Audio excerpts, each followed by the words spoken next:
போராளி மீடியா நேயர்களுக்கு வணக்கம். அரசியல் கோமாளிகள் நிகழ்ச்சியில் நம்முடைய உரையாட ஊடகவியலாளர் திரு எடப்பாடி துரைசாமி அவர்கள் இணைந்திருக்கிறார். உங்கள் சார்பாக வரவேற்போம். வணக்கம் சார்.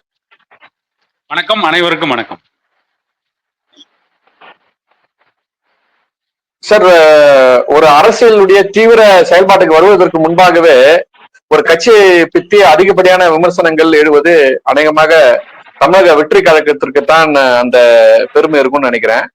காரணம், மற்றவங்களுடைய கட்சியை விட அதிகமான விமர்சனத்துக்கும் அல்லது அந்த கட்சியை பற்றி பேசுவதற்குமான தளமாக அந்த கட்சி இப்ப இன்னைக்கு இருக்கு. உதாரணமா தமிழக வெற்றி கழகத்தினுடைய தலைவரை பற்றி திரு வேல்முருகன் அவர்கள், தமிழக வாழ்வுரிமை கட்சி, ரெண்டுமே டிவிகே தான், தமிழக வாழ்வுரிமை கட்சியினுடைய தலைவர் திரு மதிப்பிற்குரிய வேல்முருகன் அவர்கள் ஒரு பொது விமர்சனத்தை வைக்கிறாரு.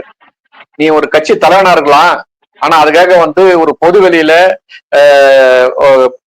நல்ல மதிப்பெண் பெற்ற ஒரு பெண்கள் ஆசையோட கிட்ட வரும்போது அவங்கள பாராட்டும் விதமாக நீங்க கட்டி அணைச்சு பாராட்டுறீங்களே, இதை தவிர்த்திருக்கலாம் அப்படின்றத அவர் விமர்சனம் வைக்கிறாரு. இதுக்கு ஏகப்பட்ட எதிர்வினைகள் அந்த கட்சி சார்பா வருது. இப்ப விமர்சனம் பண்ணது சரியா அல்லது எதிர்வினைகள் ஆற்றுவது சரியா, எப்படி நீங்க பாக்குறீங்க உங்க பார்வையில்? சார், வேல்முருகன் கொஞ்சம் கூட விவரம் எல்லாம் பேசிட்டு இருக்காரு சார். வேல்முருகன் கொஞ்சமா விவரத்தோட பேசணும் வேண்டாமா? எப்பயுமே திரைப்படத்துக்கு திரைக்கு பின்னால கட்டி பிடிச்ச பழக்கப்பட்ட விஜய் இங்க மாணவிகளை கட்டி பிடிக்காம வேற என்ன பண்ணுவாரு? அவங்க எங்க இருந்து வராங்களோ அதுதானே வரும், அதான அவங்களுடைய நடைமுறை.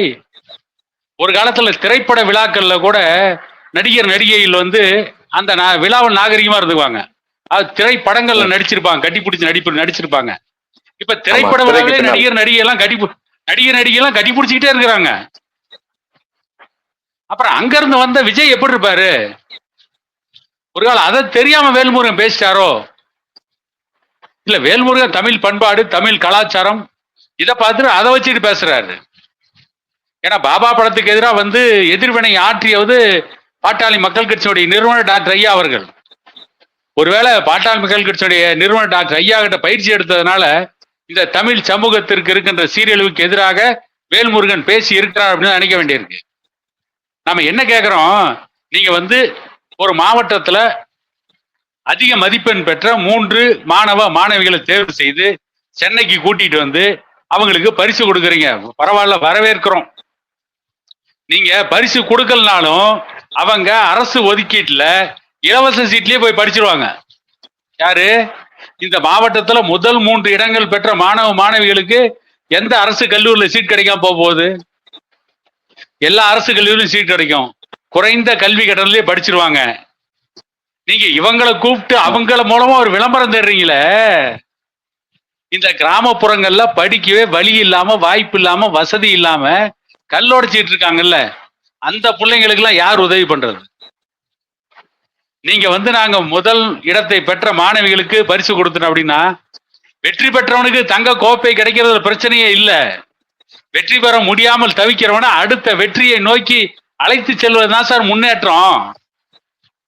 நீங்க முன்னேறணும் தலைமையில தூக்கி வச்சு கொண்டாடுறதுல ஒரு பிரயோஜனமும் கிடையாது. முன்னேறணும்னா ரோல் மாடலா காட்டலாம். நீங்க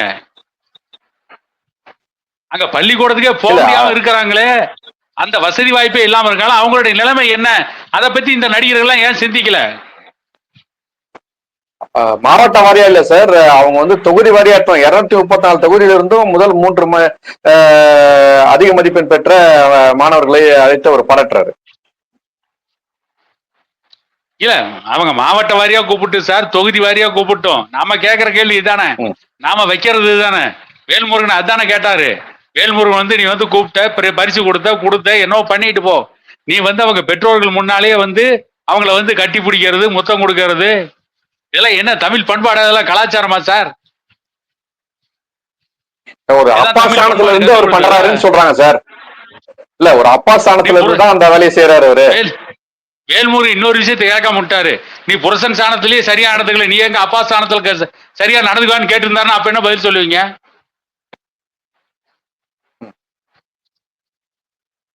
அப்படி கேட்டிருந்தாருன்னா எப்படி இருக்கும்? அப்பா ஸ்தானத்துல இருந்து நீ பண்ணுனா என்ன பண்ணும்? எந்த ஒரு தகப்பனாவது முன்னேறின பிள்ளைங்களை பத்தி கண்டுக்குவாங்களா? நான் கேட்கிறேன் சார். ஒரு தந்தை படிச்சு முன்னேறின பிள்ளைய பத்தி கண்டுக்கவே மாட்டான் எந்த தகப்பனுமே. அவன் படிச்சா முன்னேற்ற அவன் வாழ்க்கை அவன் பாத்துக்கிறான் போன்னு சொல்லிட்டு அதுக்கு அடுத்து எவன் தடுமாறிட்டு இருக்கிறானோ, எவன் முன்னேறாம கஷ்டப்பட்டு இருக்கிறானோ அந்த பிள்ளைய தான் போய் தகப்பன் பார்ப்பான்.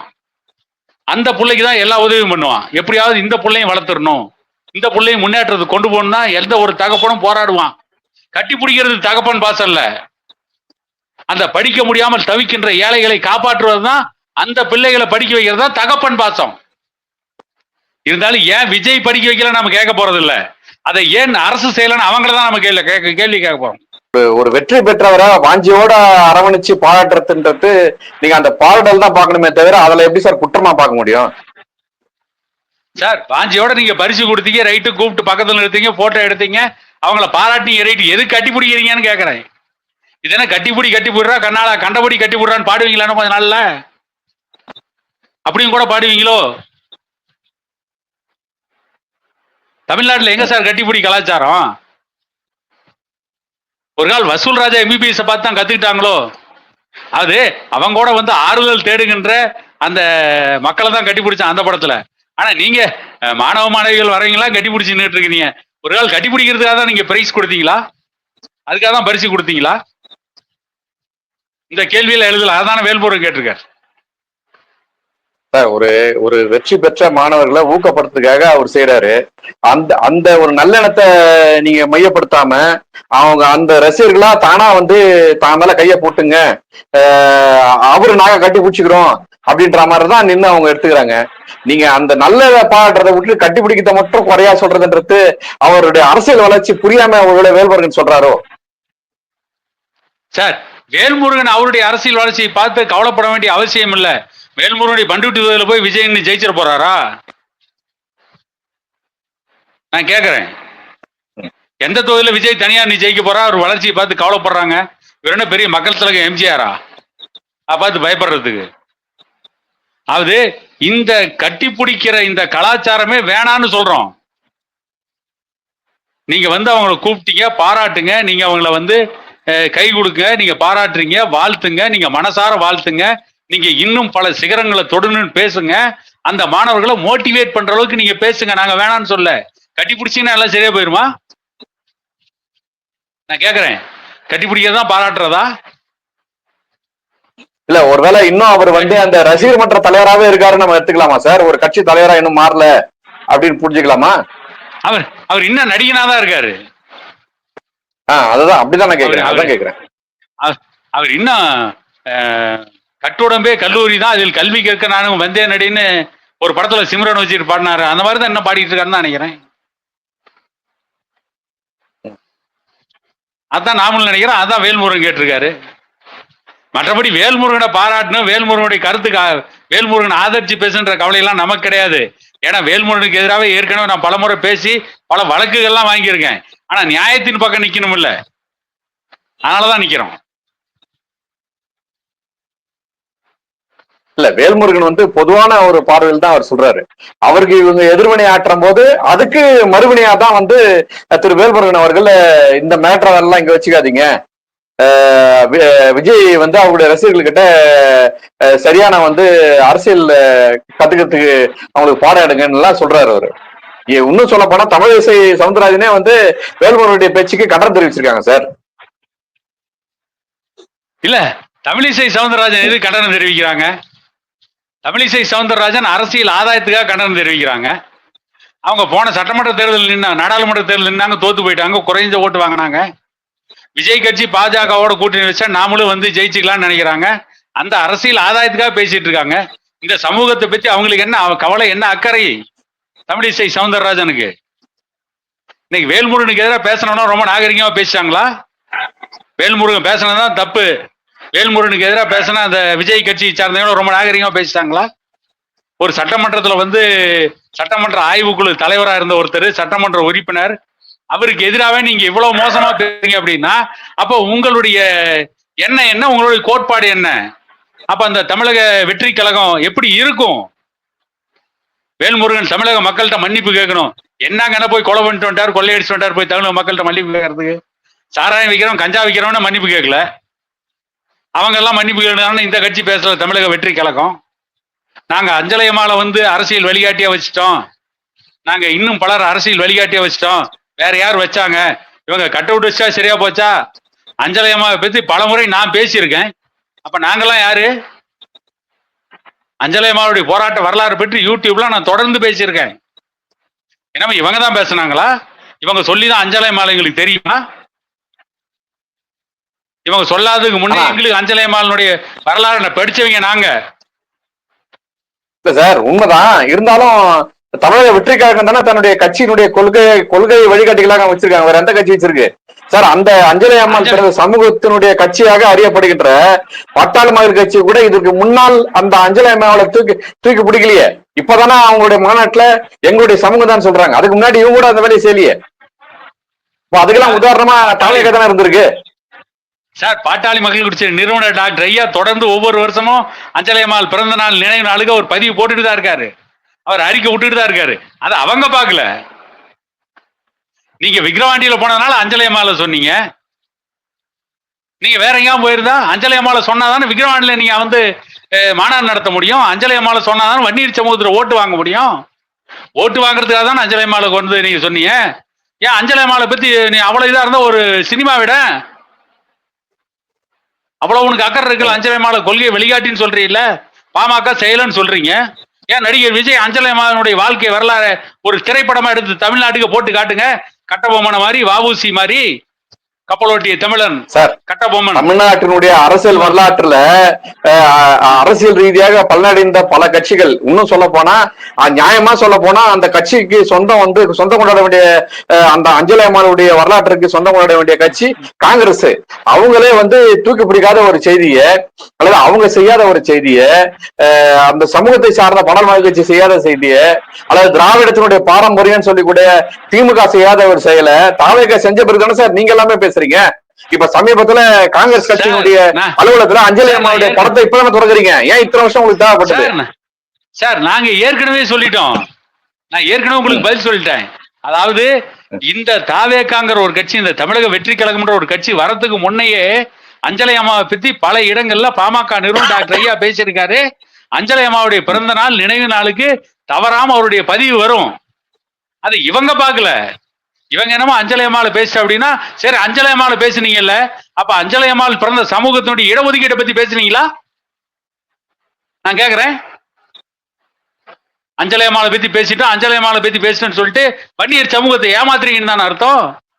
அப்ப அந்த சமூகத்துக்கான இடஒதுக்கீட்டை பத்தி விஜய் பேசிட்டாரா? சார், அவங்க வந்து இன்னும் ஈசிஆரோட தாண்டல. நீங்க அவங்க கிட்ட போய் உடனே இடஒதுக்கீடு கொடுங்க அல்லது வந்து அஞ்சலை அம்மாளுடைய வரலாறு நீங்க என்ன பண்ணீங்க நீங்க அவங்க நியாயமா கேட்க கூடாது. அவர் இன்னும் இன்னைக்கும் கூட அவருடைய அந்த கட்சி செயல்பாடுலாம் ஈசிஆர்ல இருக்க கல்யாண மண்டபம் தான் அவர் செய்யறாரு. ஈசிஆர் தாண்டி வந்து இன்னும் வரவே இல்லை. டி நகர்ல கூட அவர் இன்னும் வரல சார் மீட்டிங் போறதுக்கு.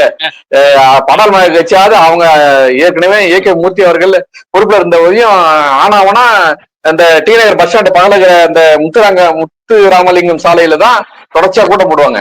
இவர் இன்னும் ஈசிஆர் விட்டு தாண்டல. அவர்கிட்ட போய் நீங்க இடஒதுக்கீடு எடுக்கிறீங்க என்ன பண்ணீங்க அப்படின்னா அவருக்கு அதிகபட்சமா செஞ்சது இந்த இதுல இருக்கக்கூடிய நம்ம காஞ்சிபுரம் புதிய வானூர்தி நிலையத்துக்கான எதிர்ப்பு செய்திக்கு தான் பரந்தூர் விமான நிலையத்துக்கு தான் அவருடைய வரலாறுல வாழ்க்கை வரலாறுல அதிகப்படியான ஒரு பெரிய ஒரு கூட்டத்தை கூட்டி பேசின இடம் அந்த பரந்தூர் விமான நிலையம் தான். நீங்க அவர்கிட்ட போய் இது ஒண்ணுமே இல்ல அதுக்குள்ள போய் நீங்க இடஒதுக்கீடு கேட்டீங்கன்னா அவர் எங்க போவாரு? கொஞ்சம் டைம் கொடுங்க சார். ஒரு 10 வருஷத்துக்குள்ள கண்டிப்பா இடஒதுக்கீடு பத்தி எல்லாம் அவர் பேசுவார். ஏன்னா அவருக்கு எதிர்கொள்ள வேண்டிய செய்திகள் நிறைய இருக்கு சார். நீங்க அதுக்குள்ள நீங்க இடஒதுக்கீடு எல்லாம் போயிட்டீங்கன்னா சார் அடுத்த தேர்தலோட அவர் நிப்பாரா இல்ல போவாரான்னு பாருங்க. நீங்க இல்ல நிப்பாரு, அதுக்கப்புறம் இருப்பாரான்னு கேளுங்க. இந்த தேர்தல் நிப்பார் சார். இந்த தேர்தல் நிப்பாரு, அவருடைய பலத்தை நிரூபிக்க முயற்சி பண்ணாரு. அதனுடைய விளைவாக அடுத்த எலெக்ஷன்ல அவர் நிப்பாரான்றதுதான் நம்முடைய கேள்வியே. ஏன்னா நம்ம அப்படிதான் எதிர்பார்த்தோம் உலகநாயகன் கமலஹாசனை. சூரியனையே எதிர்க்க டார்ச் இருந்தாரு. இன்னைக்கு சூரியன் இருக்கும்போது எதுக்கு டார்ச் தூக்கி போட்டு அவர் திமுகவுடைய எம்பியா மாறிட்டார். அப்படின்ற பட்சத்துல உலகநாயகனுக்கே அந்த நிலைமைன்னா இவங்க வந்து எப்படி தாக்கு பிடிப்பாங்க நீங்க யோசிக்கணும். நீங்க இந்த இவரோட ஒப்பிடவே முடியாது சார். கமலஹாசனுக்கு அதான் கிண்டல் அடிச்சு ஒரு பதிவு போட்டிருந்தாங்க. என்னன்னு கேட்டேன், ஏடா டெல்லியில எல்லாம் எங்களுக்கு புரியாத இந்தி மொழியில பேசிட்டு இருக்கிறீங்க, நாங்க ஒரு ஆள் அனுப்புறோம் பாடுறா, அவர் பேசுற மொழி எவனுக்குமே புரியாது. புரியத்துக்கே 60 நாள் ஆகும். கர்நாடகத்துல மன்னிப்பு கேட்க சொன்னாங்க சார், அதுக்கும் இந்த பதில் தான் போட்டாங்க. ஏண்டா அவரு மன்னிப்பு கேட்டா உங்களுக்கு எங்கடா புரிஞ்சு, அது புரியத்துக்கே இன்னும் 15 வருஷம் ஆகும்டா அப்படின்னாங்க. அந்த மாதிரி அவ்வளவு பெரிய மனுஷனுக்கே வந்து இப்போ திமுக தான் ஒரு பாராளுமன்ற உறுப்பினரா ஆக வேண்டிய ஒரு நிலைமையில இருக்காருன்னும் போது, இவர் வந்து நின்று தன்னுடைய நிலையை உறுதிப்படுத்தி தாவேக்காவுடைய தலைவர் திரு வேல்முருகன் அவர்கள் வந்து பேசுறாருன்னா, அவரு பயின்ற அந்த பயிற்சி, அந்த பாசறை வந்து பாடல் மகிழ்ச்சியுடைய பாசறை சார். அங்கிருந்து வளர்ந்தவரு, அவருக்கு யாரை எப்படி பேசணும்னு தெரியும், எதற்கான பேசுறாருன்றது தெரியும். ஏன்னா அவரு கேட்கறது நியாயமான கேள்வி. நீ ரசிகர்களை கொண்டாடாதன்றாரு அவர், ரசிகனுக்கு பால் ஊத்தாதேன்றாரு அவரு, கட்டோட்டுக்கு பால். இதெல்லாம் வந்து ஐயாவுடைய கொள்கைகள். ஐயாவுடைய கொள்கையை தொடர்ந்து பேசணுடைய விளைவு நீங்க அவர் பேசுறாரு. அதுல இன்னொரு செய்தி நாம சொல்லிடலாம். அதாவது தமிழ்நாட்டுல கவர்னரா பன்வாரிலால் புரோஹித் இருந்தார்ல, அவர் ஒரு கல்லூரி விழாவில், அவரு கிட்டத்தட்ட 70 வயசுக்கு மேல இருக்குன்னு நினைக்கிறேன். அவர் ஒரு கல்லூரி விழாவில் ஒரு மாணவியுடைய கன்னத்துல தட்டிட்டார். ஆமா, அன்னைக்கு அதை பத்தி வானத்துக்கும் பூமிக்கும் திமுகவை சார்ந்தவங்க குதிச்சாங்க. அவருடைய வயசுக்கு அவருடைய பேத்தி வயசு இருக்க பொண்ணை கன்னத்துல தட்டி கொடுத்துட்டு போயிட்டாரு. இது வந்து ஒரு கவர்னர் வந்து பாலியல் வன்கொடுமையில ஈடுபடுறாரு அப்படின்னு சொன்ன இதே திமுக அண்ணா பல்கலைக்கழக மாணவிக்கு நடந்த பாலியல் வன்கொடுமையில அந்த ஞானசேகரனை காப்பாற்ற எவ்வளவு முயற்சி பண்ணாங்க. மக்கள்லாம் ஒன்று திரண்டு கொதித்து எழுந்ததுனால இன்னைக்கு அவனுக்கு தண்டனை கொடுத்திருக்காங்க.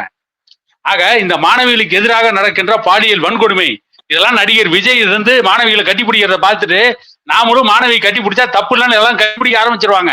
அதனாலதான் வந்து வேல்முருகன் எதுக்கு ஆரம்பிச்சிருக்காரு, அதனாலதான் வேல்முருகனுக்கு ஆதரவாக நாம் பேசுறோம். இல்ல, இது தொடர்ந்து வந்து தாவகையில இருந்து இன்னொரு பதிவு போட்டிருக்காங்க.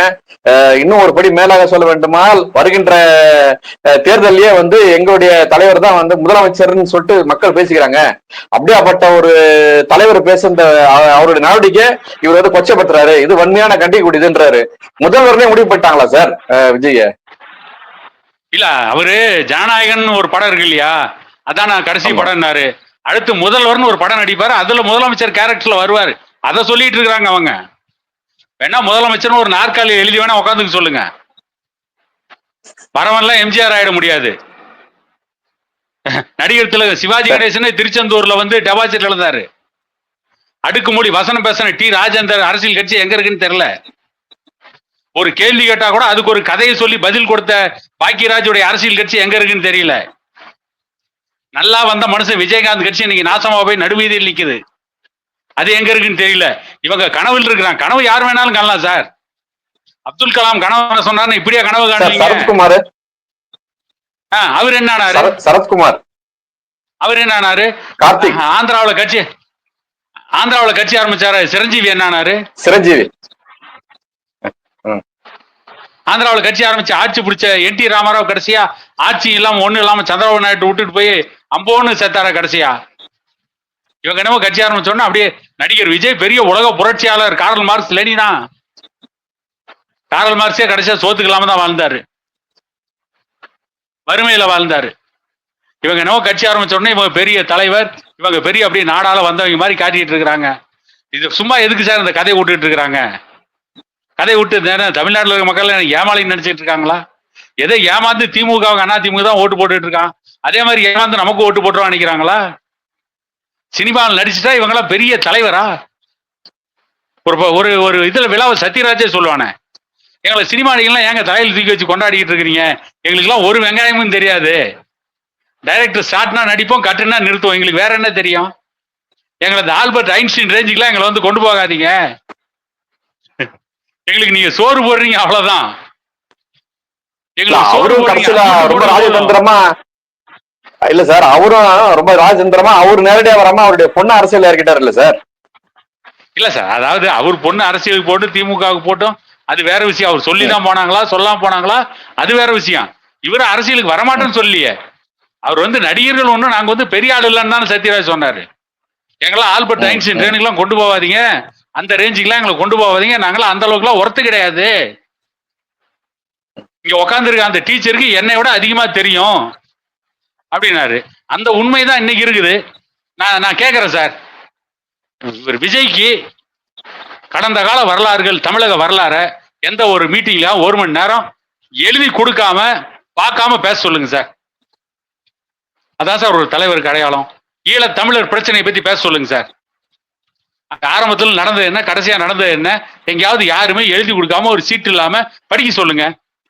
அட சினிமாவில தான் வசன கருத்தா எழுதி கொடுத்த வசனத்தை பேசுனீங்க. இங்க நிஜத்திலுமா வந்து யாரும் எழுதி கொடுக்கறத பேசுவீங்க? நீங்க அரசியலையும் சினிமா வாக்கிட்டா நாம ஏன் விஜய் வந்து விமர்சனம் பண்றோம் அப்படின்னு கேட்டீங்கன்னா, இந்த நாட்டுல வந்து முதலமைச்சர் வரை தீர்மானிக்கின்ற விஷயமா வந்து சினிமா இருக்கு. அதனால இந்த சினிமாக்காரங்க சரியா இருக்கணுங்கிறதா நம்ம கேள்வி. நீங்க முதலமைச்சரா வரும்னு ஆசைப்படுறீங்க. அப்ப இந்த பண்பாடு, இந்த கலாச்சாரம், இந்த கலை இலக்கியம், இந்த தமிழ் மொழியினுடைய மாண்பு, இந்த தமிழர்கள் போற்றி வளர்த்த கலாச்சாரம், இதையெல்லாம் காப்பாத்தணுங்கிற நோக்கத்தோட நீங்க வரணும் இல்ல? அதையெல்லாம் காப்பாத்தணுங்கிற நோக்கத்தோட நீங்க வந்திருந்தா நீங்க ஏன் போய் ஒரு மாணவியை கட்டி பிடிக்கிறீங்க? சார், ஒரு மாணவி கட்டி பிடிச்சதுன்றது ஒரு பாராட்டு விதமா நடந்துகிட்ட விஷயம். இதை இவ்வளவு தூரம் பிரச்சனை பெருசாக்குறாங்கன்னும் போது ஒருவேளை விஜயை பார்த்து பயப்படுறாங்களா சார் திமுக மாதிரி மத்தவங்களும்? சார் விஜய் பார்த்து எதுக்கு சார் நாங்க பயப்படணும்? அது ஆட்சியில இருக்கிறவங்க பயப்படுவான். நாங்க எதுக்கு போய் விஜய் பார்த்து பயப்படணும்? விஜய் என்ன சிங்கமா புலியா கரடியா? சிங்கத்துக்கே பயப்படுறது இல்ல. விஜய் பார்த்து நாங்க எதுக்கு பயப்படணும்? விஜய் என்ன அப்படியே மிகப்பெரிய செல்வாக்கு பெற்ற தலைவரா? விஜய் என்ன எல்லா ஊடகமும் இல்ல, எல்லா ஊடகமும் அவர் வந்து 10% ஓட்டு வங்கி இப்ப இருக்கு, ஓட்டு இருக்கு அவருக்கு அப்படின்றாங்களே சார். அதனால பயந்து போய் அதை எப்படியாவது எதிர்கொண்டு எதிர்க்கிறாங்களோ? எந்த தேர்தலில் 10% ஓட்டு வாங்கினாரு? இன்னைக்கு சீமானே எனக்கு 40 லட்சம் ஓட்டு இருக்காருன்னா வாங்கியிருக்காரு சொல்றாரு. பாமக 25 லட்சம் ஓட்டு வாங்கியிருக்குன்னா வாங்கியிருக்கோம் சொல்றோம். திமுக தேர்தல் எவ்வளவு ஓட்டு வாங்கிச்சு ரெக்கார்டு இருக்கு. அண்ணா திமுக வாங்கின ஓட்டு ரெக்கார்டு இருக்கு. மற்ற எல்லா கட்சிக்கும் ரெக்கார்டு இருக்கு. எப்படி வந்து விஜய்க்கு 10% ஓட்டு இருக்குன்னு சொல்றீங்க? சொல்லுங்க. எத்தனை கருத்து கணிப்புகள் சரியா இருந்திருக்கு? நான் கேக்குறது பொய்யான கருத்து கணிப்புகள் நிறைய இருக்கு. நீங்களே 10% இருக்குன்னு சொன்னா கனவு யார் வேணாலும் காணலாம் சார். கனவு காண்பதற்கு அனைவருக்கும் உரிமை இருக்கு. இவங்க கொஞ்சம் அதிகமா கண்டுட்டு இருக்கிறாங்க, அவ்வளவுதான். இவங்க கனவு உலகத்திலேயே வாழ்ந்து கொண்டு இருக்கிறார்கள். இன்னும் சொல்ல போனா அவங்க முட்டாள்களின் சொர்க்கத்துல வாழ்ந்துட்டு இருக்காங்க. இப்படி வரப்போகிற மாணவிகள்லாம் கட்டிப்பிடிச்சா அவங்க எல்லாம் ஓட்டு வாங்கி கொடுத்துருவாங்க. பாரு, எங்களை விஜயே கட்டி பிடிச்சிட்டாரு. பெரிய நோபல் பரிசு பாருங்க, பெரிய ஆஸ்கார் அவார்டு சார். அதாவது ஒரு கல்லூரிக்கு போகக்கூடிய அதாவது அடுத்த தலைமுறை வாக்காளர்கள் சார் அவங்க. அதனால அவங்கள வந்து திரு விஜய் அவர்கள் பாராட்டுறாருன்னு சார் பேசப்படுது. அடுத்த தலைமுறையை தயார்படுத்துறாருல, நீங்க யாரும் பண்ணல அந்த வேலையை. கட்டி பிடிச்சு ஓட்டு வாங்குறாரோ? கட்டி பிடிச்சு ஓட்டு வாங்க சார். எத்தனை பேர் கட்டி பிடிச்சீங்க? அந்த வசீகரம் இருக்குல்ல சார், அந்த வசீகரம் இருக்குல்ல, வேற யாராவது அமர் செய்ய முடியுமா சார்? சார், தமிழக முதல்வர் ஸ்டாலின் அவர்கள் அவருடைய பெரிய மிக நீண்ட வரலாறு இருக்கு அவருக்கு. ஆனா அவரு ஆரம்பத்துல இருந்து திமுக வந்து அவரை வாரி அணைச்சிக்கிச்சு. தன்னுடைய அடுத்த வாரிசு இவர் தான் சொல்லிட்டு இன்னைக்கு உதயநிதி இவங்க வளர்த்து விட்டாங்க. ஆனா தானா இயல்பா வளர்ந்தவர் மு க ஸ்டாலின். அவர் கூட எந்த இடத்துலயும் இந்த மாதிரி ஒரு ரசிகனையோ அல்லது தன்னுடைய தொண்டனையோ அவரு அப்படிலாம் பண்ணது இல்லையே சார். ஆனா அவருக்குன்னு ஒரு இமேஜ் அவர் கிரியேட் பண்ணி வச்சிருந்தாரு. இப்ப அந்த மாதிரி ஒரு அரசியல் தரத்துல ஏன் இன்னும் நம்ம படர் கட்சியினுடைய தலைவர் அன்புமணி கூட எந்த கூட்டத்திலும் இப்படி பண்ணதில்லையே. ஆனா இது ஒரு புதுவுடைய, ஏன்னா இவர் சினிமா துறையில வந்ததுனால அந்த சினிமாவுடைய அந்த மோகம் அல்லது சினிமாவுடைய கவர்ச்சின்றதால அந்த மக்கள் அவர்கிட்ட போய் கட்டிப்பிடிச்சுக்கிறாங்களோ? மக்கள் கட்டிப்பிடிக்கிறாங்க. அது ஓட்டா மாறுமா சார்? அது சொல்லுங்க. இல்ல, அது ஓட்டா மாறுமா? இல்ல சார், அது ஓட்டா மாறுது இல்லையே, நடிகர் விஜய்க்கு வேட்டா மாறிடுச்சு.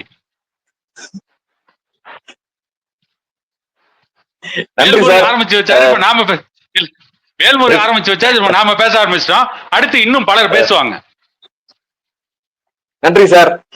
வளர்ந்து வரும் கட்சிக்கு எதிர்ப்பு இருப்பது என்பது இயல்பான விஷயம்தான். அந்த வகையில் விஜயுடைய கட்சிக்கும் இது போன்ற ஏற்ற இறக்கங்கள் இருக்கத்தான் செய்கிறது. பொதுமக்கள் பார்த்து கொண்டிருக்கிறார்கள். விமர்சனங்கள் யாரும் அப்பாற்பட்டவர்கள் அல்ல. உங்களுடைய நேரத்திற்கு ஒதுக்கிய மிக்க மிக்க நன்றி சார். நன்றி. மீண்டும் சந்திப்போம்.